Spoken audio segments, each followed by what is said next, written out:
Ang kwentong ito ay hango sa totoong buhay. Karanasan ito ni Mariano. Taong 1947, Labo, Camarines Norte.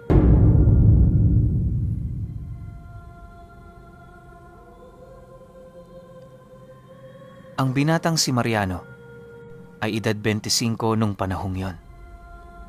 Ang trabaho niya ay pagiging kutsero. Nagmamay-ari sila ng kanyang ama ng isang maganda at matibay na kalesa na merong matikas na kabayo. Yon ang uri ng transportasyon ng mga tao na naninirahan noon sa lugar na yon. Kadalasan ang mga gumagamit noon ay yung may mga hanap buhay, mga tindero na may mga kalakal na dadalhin sa bayan, o yung may mga dalang gamit na hindi nila kayang dalhin sa paglalakad. Ginagamit din nila ang kalesa para sa biglaang pangyayari na kailangan ng agarang aksyon, tulad ng pagdadala ng may mga sakit at ibang manganganak na kailangang dalhin sa paggamutang bayan at iba pa. Ang binatang ito ay biniyayaan ng isang maamo at gwapong muka. Subalit sa kabila ng kanyang taglay na karisma at kagwapuhan, ay meron itong kapansanan. Isa siyang kuba. Naiiba ang hugis ng kanyang likod at postura sa kanyang pagtayo kumpara sa karamihan. Minsan dahil sa taglay niyang kaanyuan, ay hindi maiiwasan na may ibang mandiri o hindi naman kaya'y kinukutsa o pinagtatawanan ang kanyang kalagayan. Naapektuhan din ang kanyang hanap buhay dahil may mga tao na ayaw sumakay sa kanyang kalesa. Matagal na niyang ginagawa ang pagiging kutsero. Trabaho na niya ito dati pa, bago sila lumipat sa Labo. Dati silang taga-norte, subalit nang mamatay ang ina, ay umalis sila upang makalimot sa sakit. Isang masukal na lupain ang agad nilang nilinisan at pinagtayuan ng bahay. Hindi pa abot ng makabagong buhay ang lugar na yan dahil liblib. Yung mga bagay ay gawa lamang sa kugon at kawayan. Tapos merong silong sa ilalim na madalas ay tambakan ng kung ano-anong mga gamit o hindi naman kaya ay silungan ng mga hayop tulad ng manok. Hindi pa rin uso ang elektrisidad at gasera pa lamang ang gamit bilang pangtanglaw sa madilim na gabi. Magkakalayo rin ang mga kabahayan. Hindi madalas nagkakakitaan ng maraming tao. Ang mga tao, madalas mapansin ni Mariano na pasado 5:00 pa lamang ng hapon ay nasa loob na ng kanilang mga bahay. Sarado na ang mga pintuan at mga bintana. Wala na ring gumagawa ng anumang operasyon, maging mga maliliit na tindahan ay nagsasarado na. Maaga silang naghahapunan. Pinapakain na kagad nila ang kanilang mga anak para makatulog na rin ng maaga. Ginagawa nila yon dahil kumalat sa kanilang lugar ang usapin tungkol sa pagsalakay at pangbibiktima ng aswang. May natagpuan kasi silang bangkay ng isang lalaki sa ilog. Wala itong ulo at puso. Wala ring bakas ng dugo ang katawan nito at maging sa paligid. Walang nakakita sa totoong nangyari. Subalit sa paraan ng pagpatay, ay kumbinsido ang lahat na aswang ang may gawa noon. Dahil sa pangyayaring yon, ay naging alerto naman ang mga tao. Ayaw nilang mabiktima tulad ng natagpo ang bangkay. Sinisiguro nila na bago kumagat ang dilim, ay may mga harang ng matitibay na kahoy ang kanilang pintuan at mga bintana. Nagsasaboy sila ng asin sa bubong at sa silong. Nagsasabit din sila ng bawang sa kanilang mga bintana at takot na takot sila sa aswang. Para sa mga hindi pamilyar sa nilalang na ito, ang mga aswang ay madalas na inilalarawan bilang isang nilalang na may kakayahang magpalit ng anyo mula sa tao patungo sa hayop tulad ng aso, baboy at ibon. Meron itong iba't ibang uri, depende sa lugar, ngunit kadalasang itinuturing na masama at mapanakit. Kumakain din sila ng mga tao, lalo na ng mga sanggol at bata. Bukod dito ay meron din silang kapangyarihan na magpakita sa panaginip o sumanib sa tao. Nagagawa nilang padamihin ang kanilang lahi sa pamamagitan ng pagpapasa ng itim na mutya o hindi naman kaya ay ang pangyayanggaw o paghawa sa tao sa pamamagitan ng pagpapakain sa mga ito ng pagkaing kanilang nilawayan. Maraming kababalaghan at lagimang itinatago sa kadiliman ng gabi, lalo na kapag bilog ang buwan, at yon ang gustong tuklasin ni Mariano. Oh, narito ka na pala anak. Kamusta ang pagkakalesa mo? Tanong ng ama niya sa kanya. Ayos naman tay. Medyo mahina ang kita pero sapat na rin yun pandagdag sa ating mga gastusin dito sa bahay. Oh, lalabas ka pa rin ngayong gabi? Nag-aalalang tanong ng kanyang ama. Oo, kailangang tapusin ko ang misyon ko. Hindi ako titigil hanggat di ako nakakapatay ng aswang. Mariin itong sinabi sa kanyang ama. Pagkatapos maghapunan, ay muli na naman itong gumayak upang lumabas ng kanilang bahay. Siya lang ang bukod tanging lumalabas na kutsero sa gabi. At doon siya mas kumikita ng malaki. Kasi yung mga tao na naaabutan ng dilim at gustong-gusto na kaagad makauwi, ay wala na silang pagpipilian kundi ang kubang si Mariano. Anak, pwede bang itigil mo na yung ginagawa mo? Hindi talaga ako mapalagay. Tsaka, sobra akong kinakabahan sa bawat paglabas mo sa gabi. Kaya nga tayo umalis sa dating lugar natin, di ba? Dahil sa aswang na... Natigilan nito sa pagsasalita nang makita ang anak na kinuha ang balisong. Alis na ho ko, tay. Sabi ni Mariano sa kanyang ama na hindi man lang pinatapos sa pagsasalita.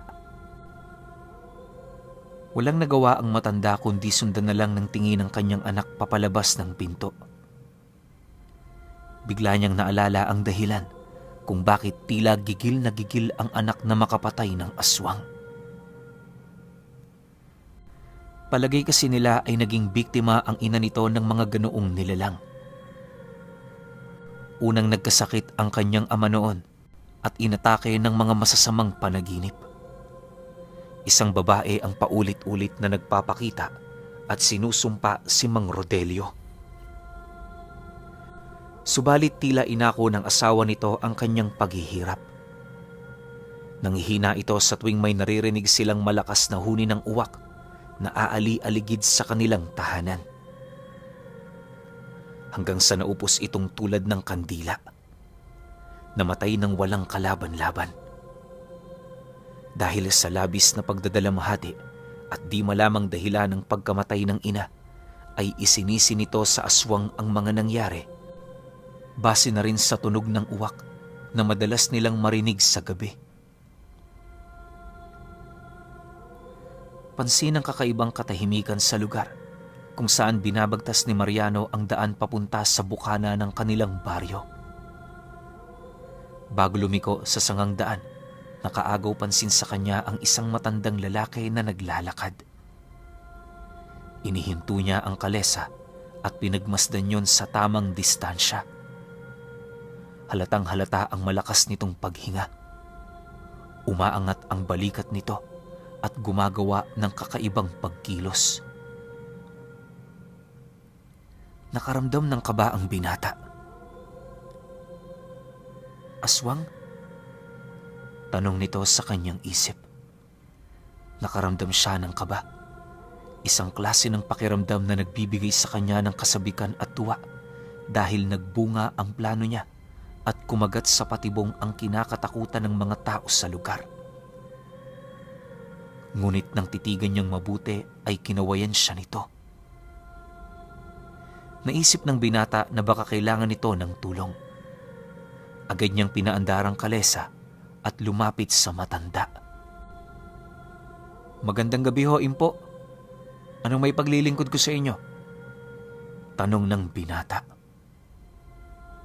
Iho, naroon sa bahay ang manugang ko. Mukhang nahihirapang manganak. Hindi kaya ng hilot. Baka pwede ka naming arkilahin para masakyan papuntang bayan. Kanina pa kasi ako nagpapaikot-ikot dito eh. Wala na akong makita pang ibang kalesa. "Sige po, tara na ho't baka maalanganin pang buhay ng sanggol kung magtatagal pa tayo. Sakay na ho. Ituro nyo na lang ho kung saan ang bahay ninyo." Mabilis na pinatakbo ng bata ang kanyang kabayo. Agad nilang narating ang bahay ng matandang sakay. Isang ginang na namimilipit sa sakit ng tiyan ang inilabas mula sa bahay na yon. Naroon ang kanyang asawa. Ito ang umalalay sa babae para maisakay sa kalesa. Sa pagamutang bayan nila dadalhin ang babaeng manganganak. Samantala habang binabagtas nila ang daan, ay napansin ni Mariano na tila tahimik ang kapaligiran. Ngunit paglampas nila sa isang malaking puno ng sampalok, ay may narinig silang kakaibang tunog sa paligid. Naging alerto sila. Malalakas na pagaspas at kaluskos sa itaas ang muli nilang napakinggan. Agad inilabas ni Mariano ang baon niyang balisong at pangontra sa aswang na lagi niyang daladala sa kalesa. Isang bigkis yon ng bawang. Itinabi niya ito sa buntis. Makikita sa mag-asawa ang labis na pagkabahala at pag-aalala. Mas lalong namilipit sa sakit ang babae. Sapo nito ang tiyan at sinisigaw sa kanyang asawa na nahihirapan na ito sa kanyang nararamdaman. "Mamang Kutsero, pakidalian po ang pagpapatakbo," pakiusap ng asawa ng buntis. Ngunit hindi yun magagawa ni Mariano sa oras na yon. Bagkus ay inihinto niya ng tuluyan ng kalesa. May isang nilalang na nakaharang sa kanyang daraanan. Meron itong mahabang kuko sa kamay na sigurado silang kayang pumunit ng laman. Ang kulay nito ay mapusyaw at ang mga mata ay purong itim. Sumisigasing ito na tulad ng mabangis na ahas.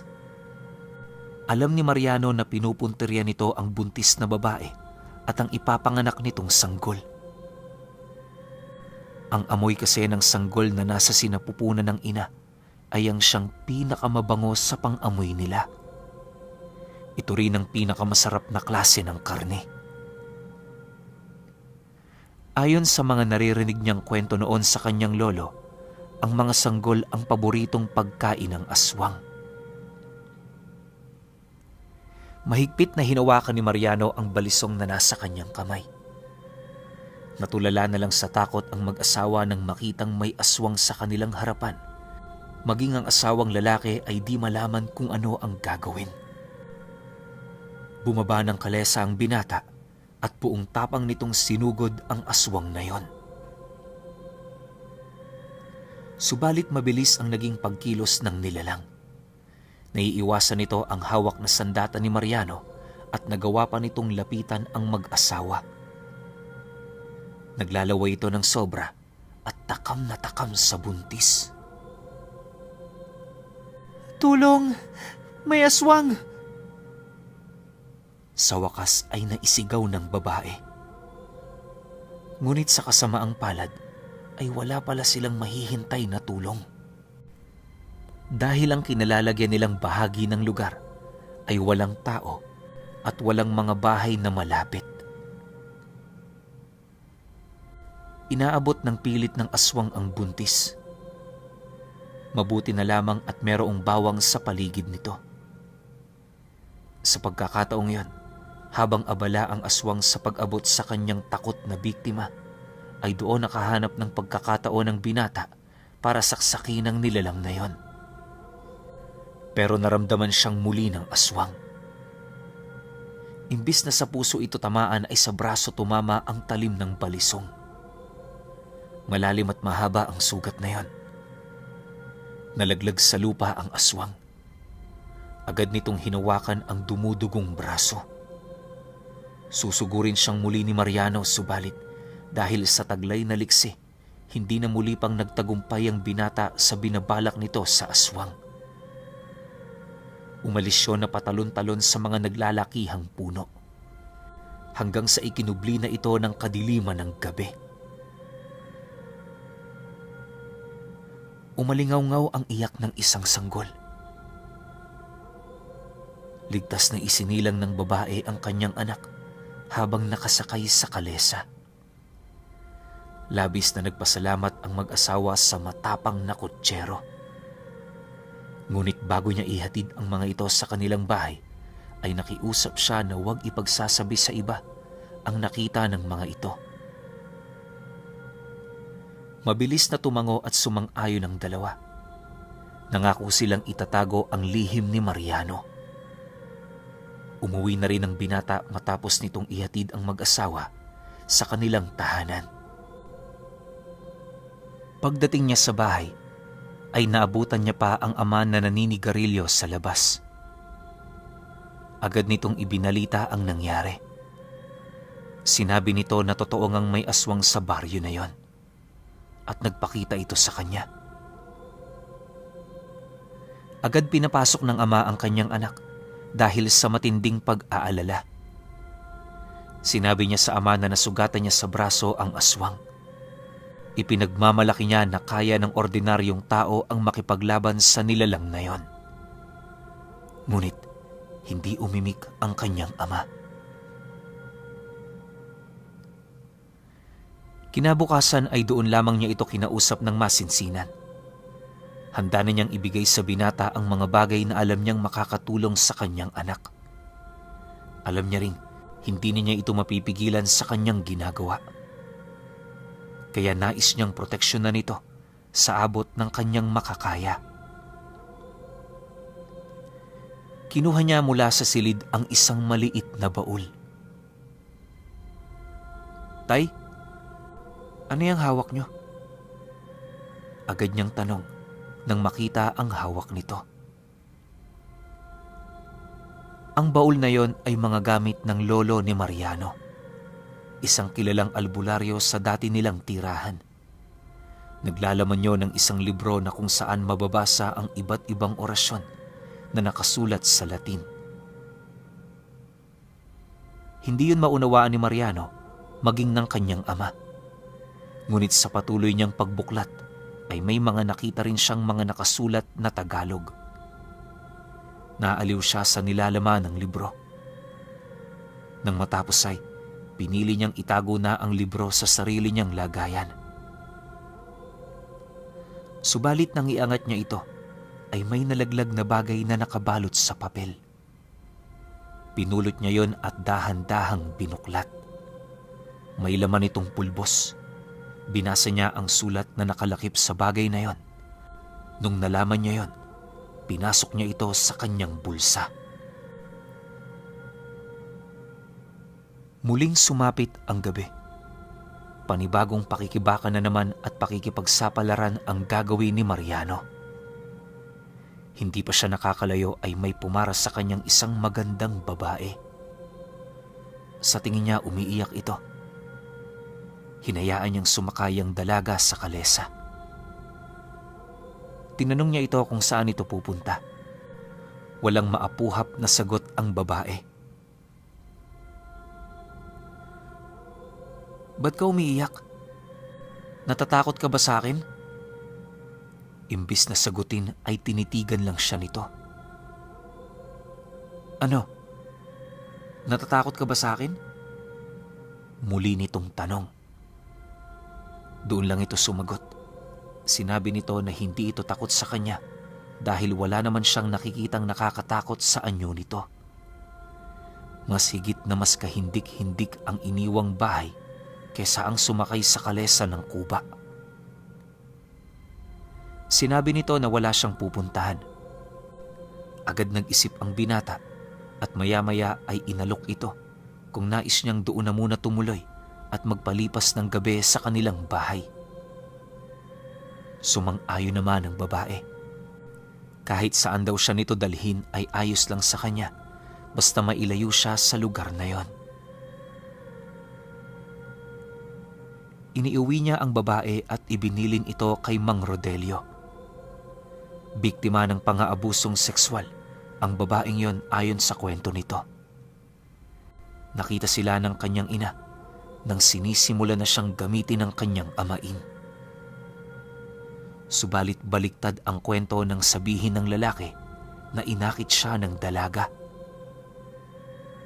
Mas pinaniwalaan nito ang sinabi ng kinakasama kesa sa kanyang anak. Pinalaya siya nito matapos sakta ng paulit-ulit.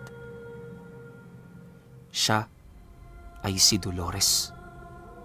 Halos hindi nalalayo ang edad nito sa binatang si Mariano. Maganda ang babae at meron siyang balingkinitang katawan. Kayumanggi ang kanyang balat na umayon sa itim na itim niyang mahabang buhok. Habang nag-uusap sila, ay sinabi nitong maninilbihan siya kapalit ng libreng pagkain at matutuluyan. Pumayag naman ang mag-ama. Matapos idagdag ng dalaga na di na nito gugustuhing bumalik sa bahay nila. Mas nanaisin na lang nito na magpagala-gala na lang sa kalsada. Dahil doon na nga nanirahan ang magandang dilag, ay hindi nalingid sa kanya ang ginagawa ni Mariano. Lihim niyang hinangaan ang lalaki dahil sa angking kasipagan nito sa paghahanap buhay.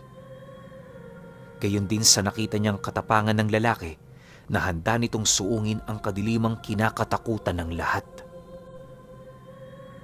Isang ordinaryong gabi muli ang sumapit. Habang nilalakbay muli ng kutsero ang madilim na daan, ay may pumara ulit sa kanya ng isang matandang babae. Inalalaya niya ito habang isinasakay sa likod.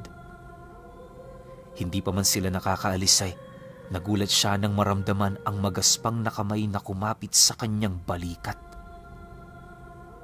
Muntik na siyang mapasigaw sa gulat nang lingunin niyang muli ang matanda. Pakiwari niya ay nag-iba ito ng anyo. Ang mahabang buhok nito kaninang nakapusod ay nakalugay na at animoy sinabunutan sa sobrang gulo nito. Nalunok niya ang sariling laway nang matalim siya nitong tinitigan. Hindi ito nagsasalita ngunit dama niya ang unti-unting pagdiin ng kamay nito. "Lola, nasasaktan ho ako!" Wika niya rito, ngunit wala yung narinig. "Lola, ano bang nangyayari sa'yo?" Muli niyang tanong sa matanda. Hindi na niya napigilang magtaas ng boses. Nang muli niya itong lingunin, ay kitang-kita niya ang matutulis nitong kuko. Napansin niya ang braso ng matanda.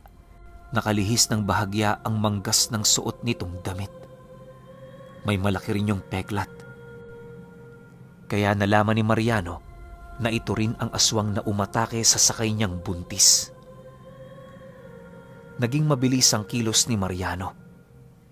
Sinikap niyang hulihin ang kamay nito at agad na kinagat ang daliri at kuko ng aswang. Agad itong humiyaw ng matinis. Naksakta ng tenga ng binata. Subalit tiniis niya yon. Kagat-kagat pa rin niya ang kuko nito habang may dinudukot sa bulsa. Bago pa man niya mailabas ang kanyang huling alas, ay nagwala ang aswang, dahilan para mabitawan niya ito at malaglag sa kalesa niya. Diretso yung nahulog sa lupa. Tama nga ang lolo. Nanghihina kayo kapag nakagat kayo sa parting yan ng inyong katawan. Nangaasar na tugon ng binata. Agad nag-anyong ibon ng aswang. Mabilis na bumaba at hinabol yon ni Mariano ng patpat.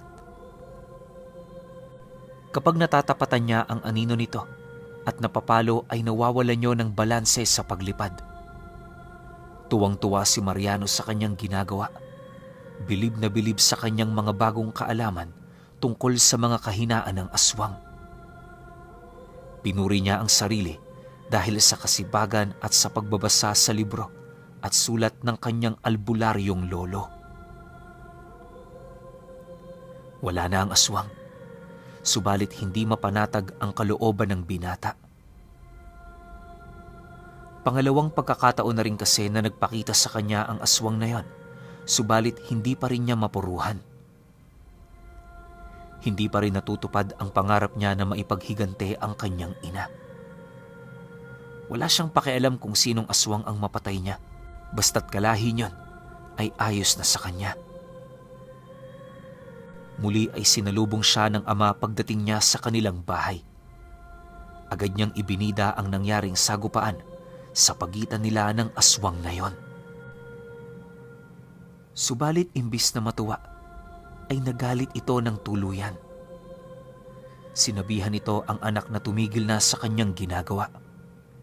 Dahil ayaw niya na dumating ang araw na mawalan ulit siya ng mahal sa buhay dahil sa mga nilalang na yon.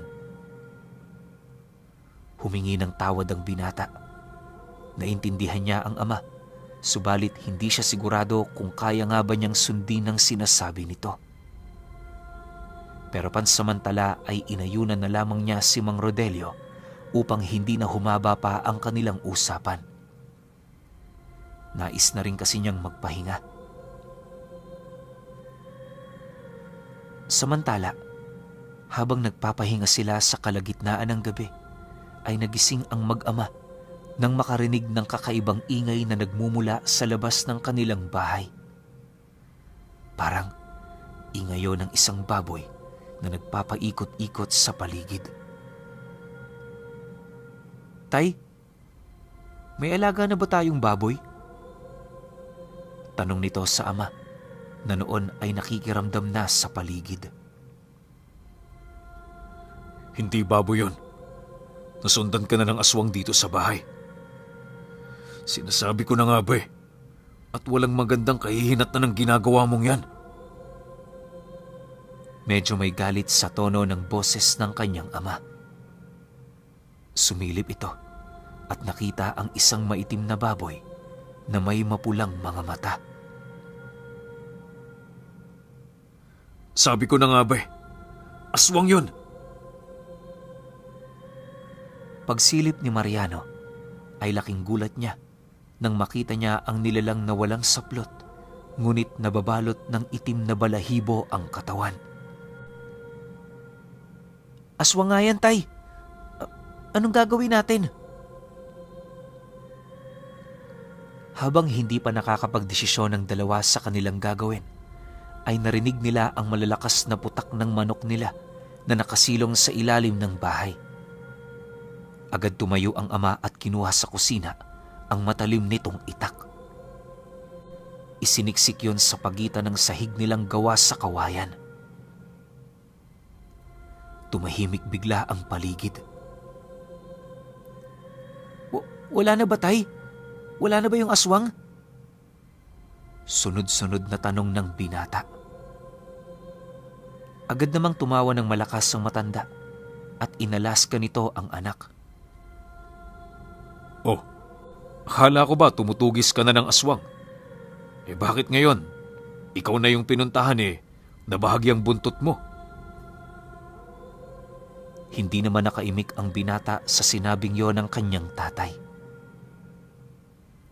Hindi rin niya maintindihan kung bakit sa pagkakataong yon ay nakaramdam siya ng karuwagan. Ngunit yung inaakala nilang katahimikan ay panandalian lamang. Dahil biglang may dumapo sa kanilang bubungan, unti-unti nitong sinisira ang kugon. Alam ni Mariano na seryoso na ang aswang sa ginagawa nitong panggagambala. Inipon niya ang lakas ng loob para harapin ang aswang na yon. Lumabas siya ng bahay at hinamon ang nasa itaas ng kanilang bubungan. Lumingon sa kanya ito at doon palang naamoy ng binata ang kakaibang amoy na nakakasulasok. Naduwal siya sa sobrang baho niyon. Nang masanay na siya sa malansang amoy, ay napansin niyang may pakpak ang nasabing aswang. Maya-maya pa ay kumilos ito at pumagaspas pabulusok sa kinatatayuan ni Mariano. Tinangka ni Mariano na umiskapo at pumasok sa kanilang bahay, ngunit hinabol siya nito. Para itong isang lawi na dinadagit ang isang sisiw. Sa huling sandali ay nagdesisyon na siyang lumaban. Ngunit nawala bigla sa paningin niya ang aswang. Ang kanyang pandinig ay naging alerto sa bawat ingay ng paligid at nakiramdam na baka bigla itong sumulpot sa kung saan. Hanggang sa nakita niya mula sa madilim na parte ng kanilang bakuran na may naglalakad na isang nilalang na may di kapani-paniwalang kaanyuan. Ang katawan nito ay tao, ngunit nababalutan ng itim na balahibo. At ang mukha nito ay tulad sa isang mabangis na aso. Mahaba ang kuko at matutulis ang ngipin. Ang mga mata ay pulang-pula na sumisilip mula sa kadiliman. Tila tumigil ang mundo sa paligid nila. Gayon din ang oras sa pagitan nila ng aswang. Sinusubukan lalo ng aswang na takutin ng binata gamit ang pabago-bago nitong anyo at nakakatakot na panaghoy. Hindi nagpatinag si Mariano. Inipon niya ang angking lakas at inihanda ang kanyang kamay na may hawak na balisong. Ilang segundo rin silang nagpapakiramdaman hanggang sa nagdesisyon ng binata na sumugod. Ngunit yon ang malaki niyang pagkakamali. Nakagat siya ng aswang sa braso. Impit na paiyak ang binata sa sakit na naramdaman. Sobrang talas ng mga ngiping bumaon sa kanyang kamay. Bigla yung namanhid. Agad niyang iwinasiwas sa mukha ng kalaban ang tanga nitong balisong. Nasugatan niya ito sa muka, sa may kaliwang pisngi. Kumalas ito sa pagkakakagat. Muli yung nag-anyong ibon. Paikot-ikot sa itaas. Lumilikha ito ng nakakatakot na tunog. Sinamantala naman yon ni Mariano. Gumuhit ito ng krus sa lupa at pagkatapos ay pumulot ito ng konting buhangin sa lugar kung saan nagtagpo pa krus ang mga linya. Hawak niya sa kamay ang buhangin yon. Ayon sa nabasa niya sa libro, ay mainam yon para hindi siya dagitin ng lumilipad na aswang. Bumaba ito at muling naglakad. Habang papalapit ito sa kanya, ay binabago-bago nito ang kanyang kaanyuan. Biglang lumabas ng bahay ang ama ni Mariano. Bitbit nito ang buntot pagi na ginawang latigo. Iwinasiwas niya ito sa aswang. Natigilan ng kalaban nang makita ang lalaki na umaatake sa kanya. Mabilis siyang lumipad papalayo sa di nila malamang dahilan. Dahil tapos na ang labanan sa pag-atras ng aswang yon, ay natulog na ulit ang mag-ama. Hindi napansin ni Mang Rodelio ang kagat ng aswang sa braso ni Mariano. Kinabukasan ay nagising sila sa masarap na amoy na mula sa kusina. Naabutan nilang nagluluto doon ng dalaga. Agad yung kinumusta ni Mariano dahil noon lamang niya naisip na meron pala silang kasama sa bahay. Natitiyak niyang natakot ang dalaga sa nangyaring yon. Subalit walang makitang bahid ng takot o pag-aalala sa mukha ng babae.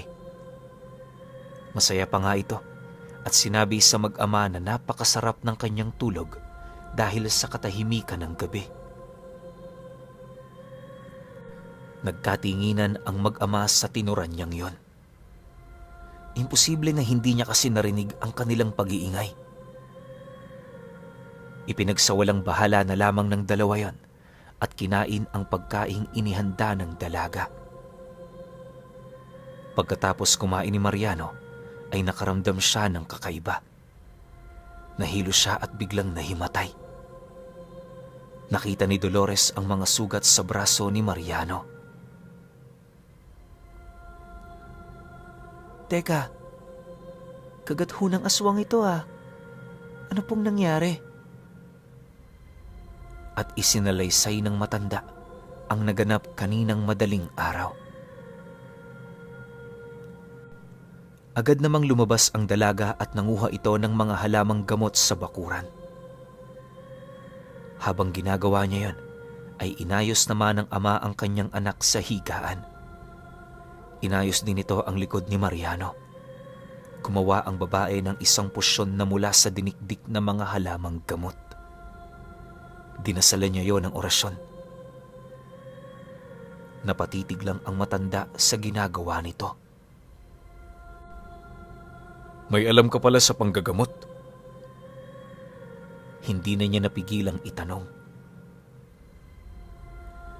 Sinabi ng babae na meron itong konting kaalaman tungkol sa panggagamot. Tinuruan siya ng kanyang lolo na albularyo. Agad ikinuwento ng matanda na albularyo rin ng kanyang ama. Subalit maaga yung namatay at hindi na ituro sa kanya ang ilan nitong kaalaman. Natuwa si Mang Rodelio dahil meron pa raw pagkakaparehas si Dolores at Mariano. Nagbiro ang lalaki na bagay ang dalawa. Ngumiti lang ang dalaga at sinimulan nitong gamutin ang kagat ng aswang sa braso ni Mariano.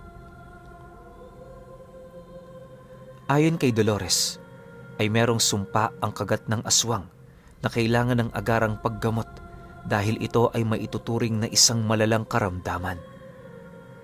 Uunti-untiin itong kainin ang lakas ng binata hanggang sa ito ay mamatay. Ipinahid niya yon sa mga sugat. Ayon sa dalaga, mabisa yon sa panlaban sa sumpa ng kagat ng aswang. Sa loob ng ilang minuto ay nagbago ang kulay ng balat nito mula sa pagiging kulay lila hanggang sa naging normal na ito. Agad iminulat ni Mariano ang kanyang mga mata. Sinabi nito sa ama na nawala ang hapdi at kirot ng mga sugat. Ang posyon na yon ay tinatawag na herba del aswang na ang ibig sabihin ay herbal na gamot kontra sa kagat ng aswang.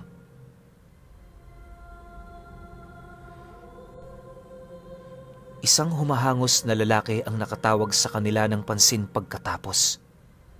Siya ay isa sa mga naging kaibigan ng ama ni Mariano sa lugar na yon. Hingal na hingal ito at halos di makapagsalita. Agad siyang inabutan ni Mang Rodelio ng isang basong tubig at sinabing kumalma muna. At nang naging maayos na ang kanyang paghinga, ay tsaka nito ikinuwento ang dalang balita. Ayon dito, ay may aswang na naman daw na sumalakay noong madaling araw. Namatay ang asawa ng isa sa kanilang kapitbahay. Nangunot ang noo nito nang mapansin ng dalagang kasama ng kanyang ama. Aba, sino itong magandang dalaga pare? Anak mo rin ba ito? Kunway pagbabago nito ng usapan. Agad naman itong sinagot ng kanyang kumpare at sinabing mamanuganin niya ito. Agad na pangiti si Mariano sa dalaga na noon ay namumula na ang pisngi dahil nahihiya. Teka, mabalik tayo dun sa namatay na kapitbahay natin. Paano naman kayo nakakasiguro na aswang ang may gawa nun? At isinalaysay ng lalaki na tulad ng ibang naging biktima, ay wakwak ang tiyanon, walang puso at ulo. Tama kayo. Siguradong aswang ang may gawa ng karumal-dumal na pagpatay. Sabi ni Mang Rodelio. Hanggang sa sumunod na araw ay naging usap-usapan ng muli ang sunod-sunod na pagsalakay ng aswang at pagpatay.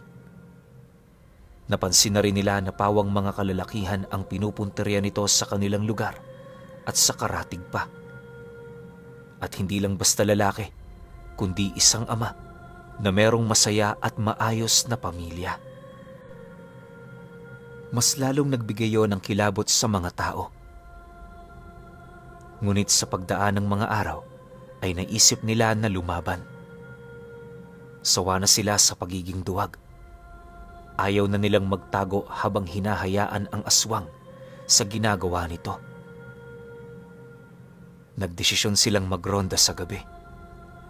Sa ginawang yon ng mga tao ay matagal na hindi umatake ang aswang.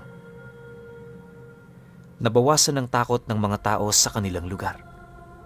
Nagpatuloy ang buhay.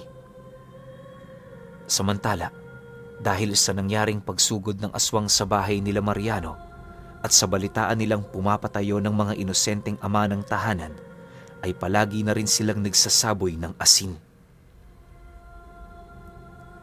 Nagsusunog na rin sila ng mga goma at mga pinaglumaang tsinelas. Ito ay ayon na rin sa payo ni Dolores. Sinabi nito na ayaw ng aswang sa amoy ng nasusunog na goma. Si Mariano naman ay nagpatuloy sa kanyang paghahanap buhay, araw man o gabi. Nais nitong patuloy na alamin ang katauhan ng nasabing aswang. May kung ano sa pakiramdam niya na hindi niya maunawaan. Parang may kulang sa kanya hanggat di niya ito nahahanap.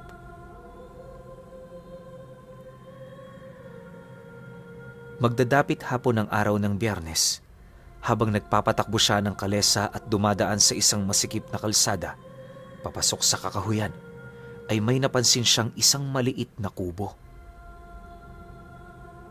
Noon lamang siya nakarating sa bahaging yon ng kanilang baryo. Itinabi niya ang kalesa sa lugar kung saan di agad ito mapapansin.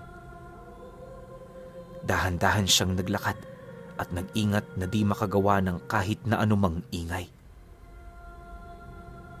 Nang makalapit na sa kubo ay wala siyang nakitang tao. Nakasara ang mga pinto at nakapinid sa labas. Tamang-tama sa plano niyang silipin ang nasa loob ng bahay.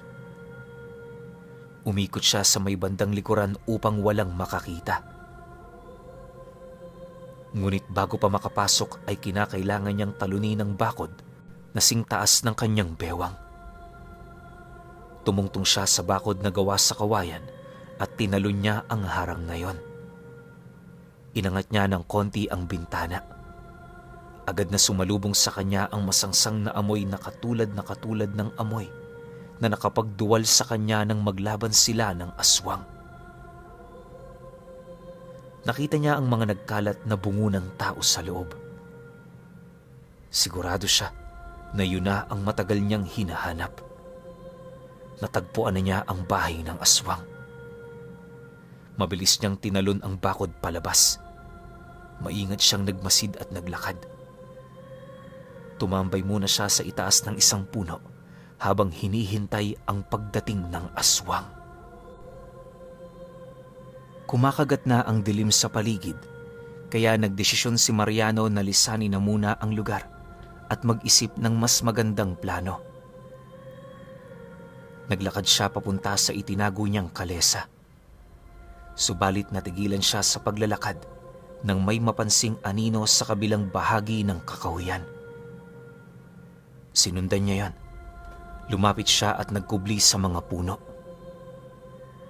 May narinig siyang umuungol na parang nag-oorasyon. May nakita siyang matanda na nakatingala sa bilog na buwan. Nakahubad ang pang-itaas nitong damit at nagpapahid ng malagkit na langis. Maya-maya ay nakita niya itong humalik sa lupa at pagkatapos ay ipinilig-pilig ang ulo sa kaliwa at sa kanan ng paulit-ulit habang nag-oorasyon. Hanggang sa napansin niyang lumaki ang tinig nito. Isang nakakatakot na atungal na animoy galing sa mabangis na asong paliw. Napalingon ito sa kaliwa. Tila naramdaman ang kanyang presensya. Mas lalo niyang isiniksik ang katawan sa likod ng puno. Tumulo ang laway nito na di napuputol. Nagbago ito ng anyo katulad sa nakalaban niyang sumugod na aswang. Alam niya na iisa lamang ang aswang na umatake sa kanilang baryo at walang iba kundi ang matandang yon. Inilabas niya sa kanyang bulsa ang pulbos na ibinalot sa papel ng kanyang lolo. Sakto naman na napatingin sa kanya ang kalaban. Naglakad ito papalapit sa kanya. Hindi siya kumilos. Hinayaan lang niya yon. Nang tama na ang kanilang distansya, ay agad niyang isinaboy sa mukha ng aswang ang hawak na pulbos.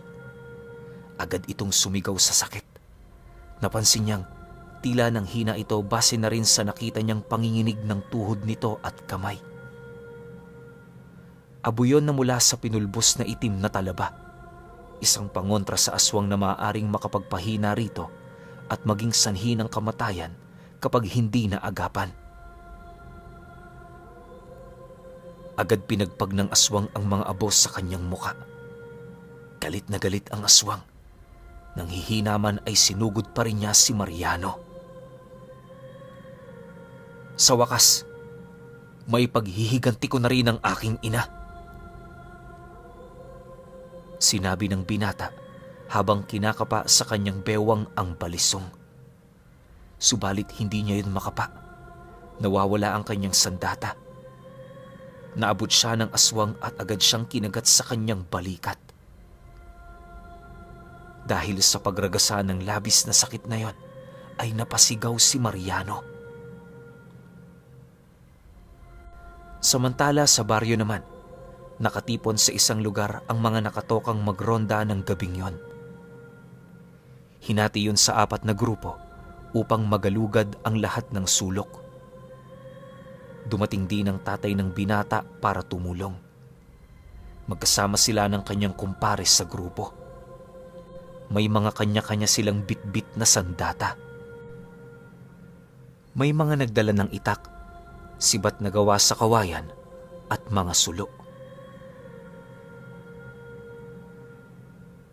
Naglakad na sa tokang lugar ang grupo ni Mang Rodelio. Natigilan sila nang makarinig ng isang malakas na sigaw malapit sa kanilang pwesto. Agad silang tumakbo papunta doon para saklolohan ang taong sa tingin nila ay nasa panganib. At naabutan nga nilang kagat-kagat ng aswang ang binatang si Mariano. Nang makita niya ang kalagayan ng anak ay simbilis ng kidlat na sinalakay ni Mang Rodelio ang aswang na yon. Pinalo niya ito ng hawak na latigo na gawa sa buntot pagi. Nakabitaw yon at bumagsak sa lupa. Pumorma itong susugod, subalit bigla nitong ibinaling sa iba ang tingin nang makita ang lalaki. Isang taga-baryo ang agad niyang sinugod at pinaibabawan nito ang katawan ng taong yon. Tatapusin niya ang buhay nito. Sigaw ng sigaw si Mang Rodelio. May kutob siya na kilala niya ang kalabang aswang. Tama na! Tigilan mo na to, Iska! Biglang nabaling ang tingin ng mga tao sa sigaw na yon ni Mang Rodelio. Pinangalanan niya kasi ang aswang na tila ba kilala niya ito. At upang di lalong mapahamak ang lalaking nasa ilalim ng aswang, ay pinaghahampas niya yun ulit sa likod.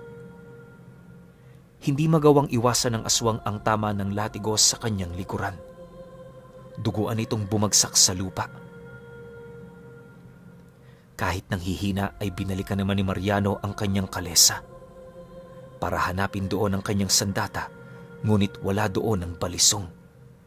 Hindi niya ito makita. Inalis niya ang renda ng kanyang makisig na kabayo. Sinakyan niya yon at tinungo nila ang pook ng labanan. Inalis niya ang kanyang damit pang itaas. Napanganga ang mga taong kasama nila nang mula sa dilim ay lumitaw si Mariano. Hiningi nito ang isang matulis na sibat. Hanggang sa nakita nila na magiting na nilapitan ni Mariano ang aswang at sinibat ito sa kanyang likod. Isang matulis na kawayan ang tumuhog mula sa likurang bahagi hanggang sa dibdib ng aswang. Habang nag-aagaw buhay ang aswang, nilapitan niyo ni Mang Rodelio.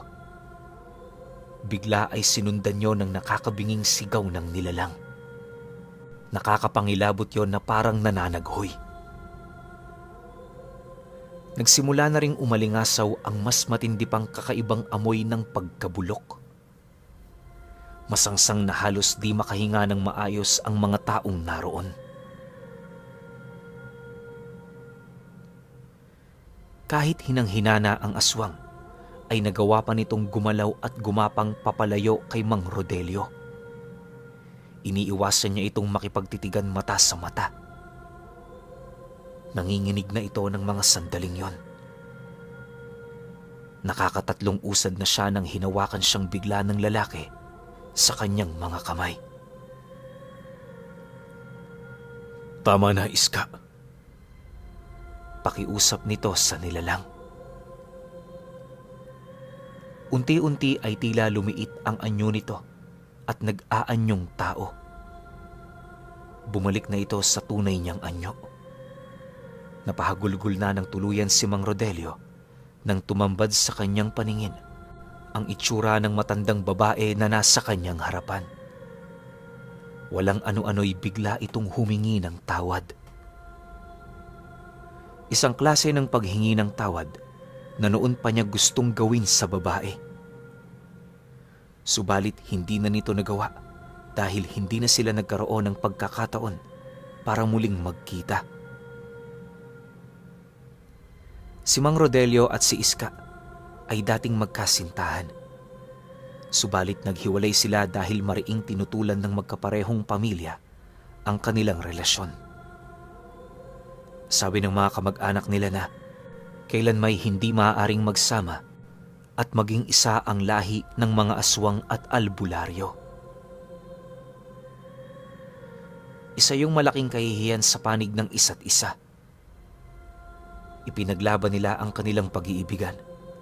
Subalit nang mamatay ang ama ni Mang Rodelio, ay doon ito nagdesisyon na iwan na ng tuluyan ang kanyang pinakamamahal na babae. Nakikita niya kasi na nobya niya ang pumatay sa kanyang ama. Panayang iling ni Iska. Hinihingal na ang babae, ngunit nagawa pa rin itong sabihin sa dating nobyo na hindi niya ginawa ang bagay na yon. Dahil noong mga panahong yon, ay handa na siyang magbago at talikuran ang pagiging aswang, alang-alang kay Mang Rodelio.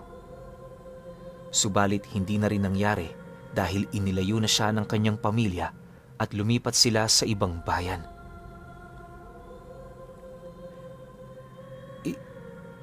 Ikaw ang pumatay sa nanay ko?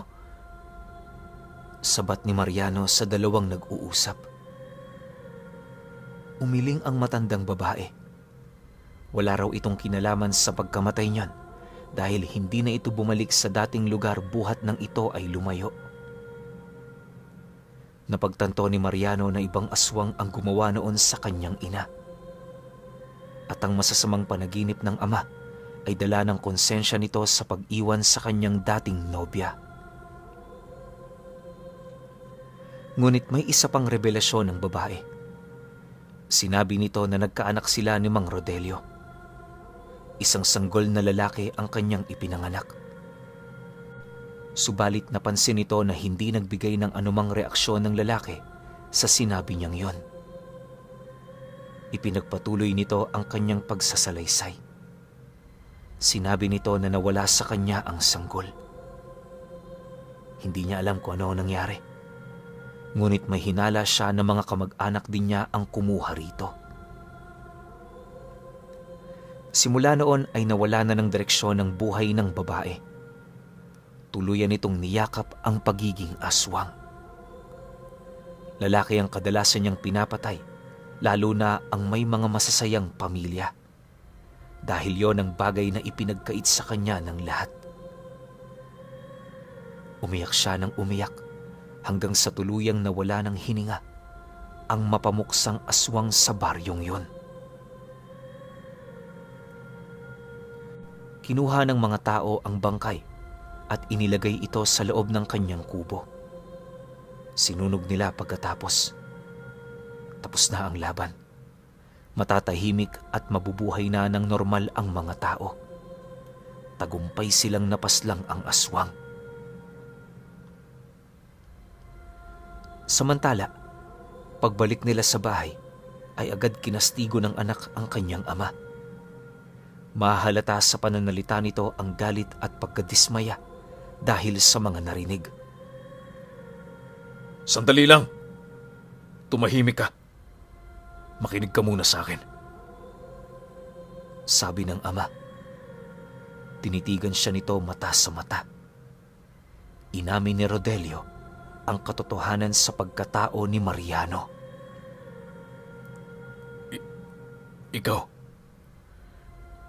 Ikaw ang anak namin ni Iska. Napamulat ang binata sa sinabing yon ng ama. Hindi. Hindi ako sanggol na sinasabi ng aswang na yon! Sigaw niya. Subalit hindi yun binawi ni Mang Rodelio. Pinanindigan nito ang sinabi niya. Ang ina mismo ni Iska ang nagbigay sa kanya ng sanggol na yon.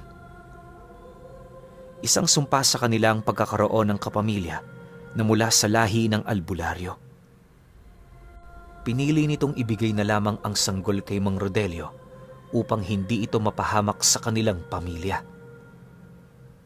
Alam kasi ng ginang na nakatakdang patayin ang sanggol, kaya bago pa man yun mangyari ay itinakas niya ang bata.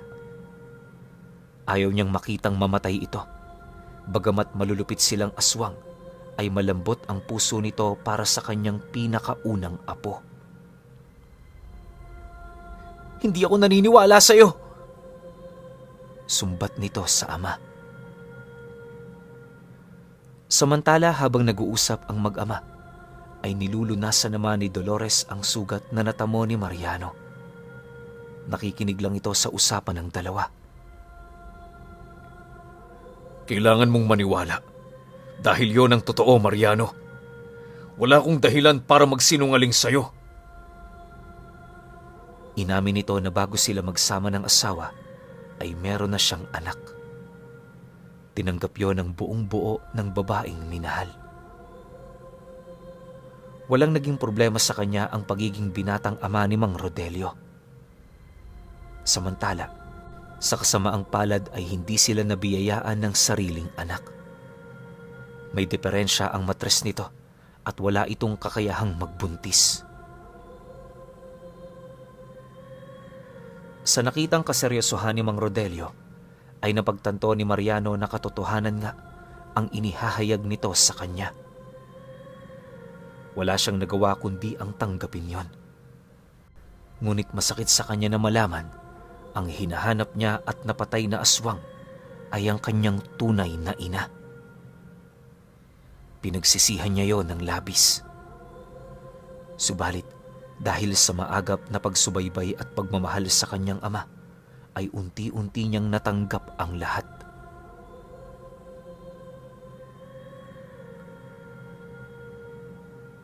Bakit ayaw mo pa ring hubarin ang iyong pagbabalat kayo, Mariano?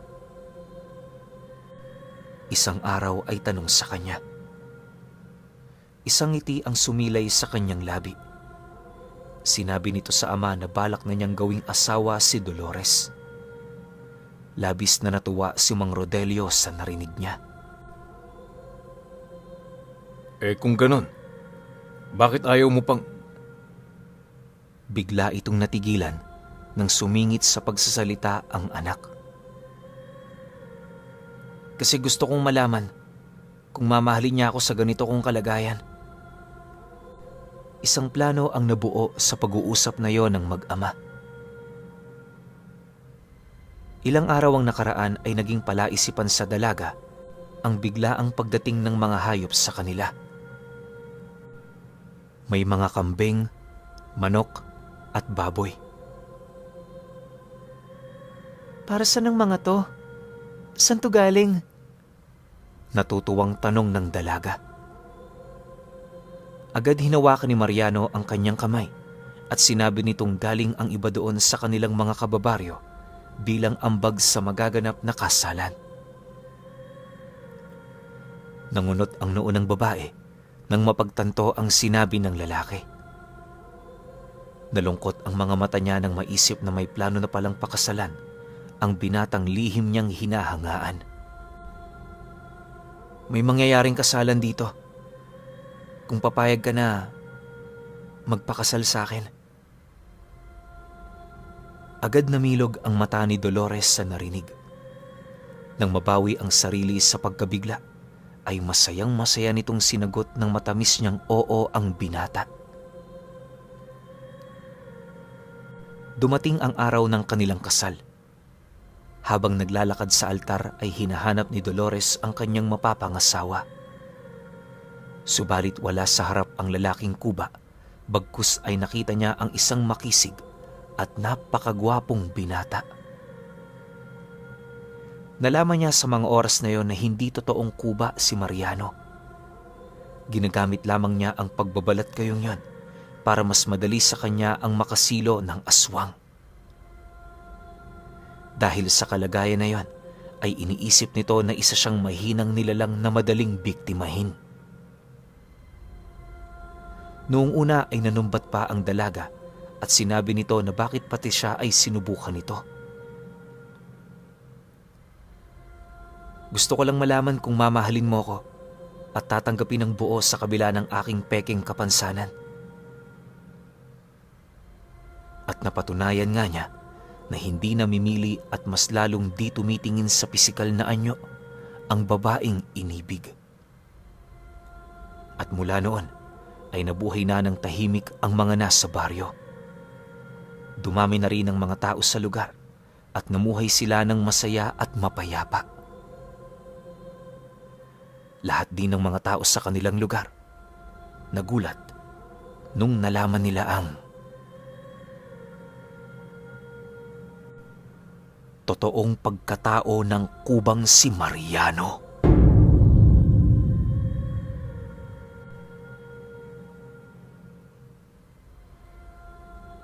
Okay, opinyon ko sa kwento. Grabe yung mga twist ng kwento na to. Parang, alam nyo yun, buhol-buhol na nga yung utak ko. Tapos nagkabuhol-buhol palalo. Diba? Sobrang angas ng kwento na to. Lalo na yung mga revelasyon nga. Lalo na yung totoong pagkatao ni Mariano na di pala siya talaga kuba. Diba? Tapos anak siya ng aswang. Alam nyo, dun sa part na kinukwento ng tatay ni Mariano na totoong anak siya ng aswang. So lumalabas kalahating aswang siya, kalahating albularyo, itinuturing na sumpayo ng pamilya ng nanay niya. So, dun pa lang sa parte ng kwento na yon, napagtanto ko na, kaya siya kuba.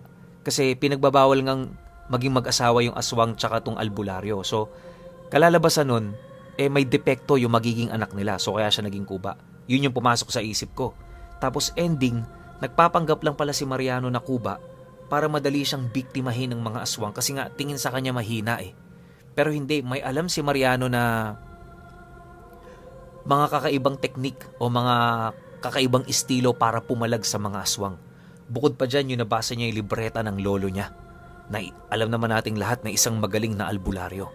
Pero sobrang sakit nun para sa akin bilang anak. Na bakit kasi hindi pa kagad sinabi sa'yo ng tatay mo nung simula pa lang? Bakit kailangan pang malaman kung kailang namatay na yung nanay mo? Diba ang sakit nun para sa isang anak na yung matagal mo nang hinahunting, yung matagal mo nang gustong kitilan ng buhay o tapusin yung buhay, nanay mo pala. Diba? Isipin mo, mula pagkabata mo, di mo alam yun. Tapos malalaman mo na lang sa huling hininga niya pa. So yun lang yung nakita ko sa kwentong sobrang sakit para sa akin. Pero overall, sobrang gaganda ng twist nito. Isa to sa mga magaganda kong kwento dito sa channel ko. Pero syempre, kayo pa rin. Kung may opinion kayo sa kwentong ito, comment nyo lang sa baba. Yun lang. Hanggang sa susunod na kwento. Salamat.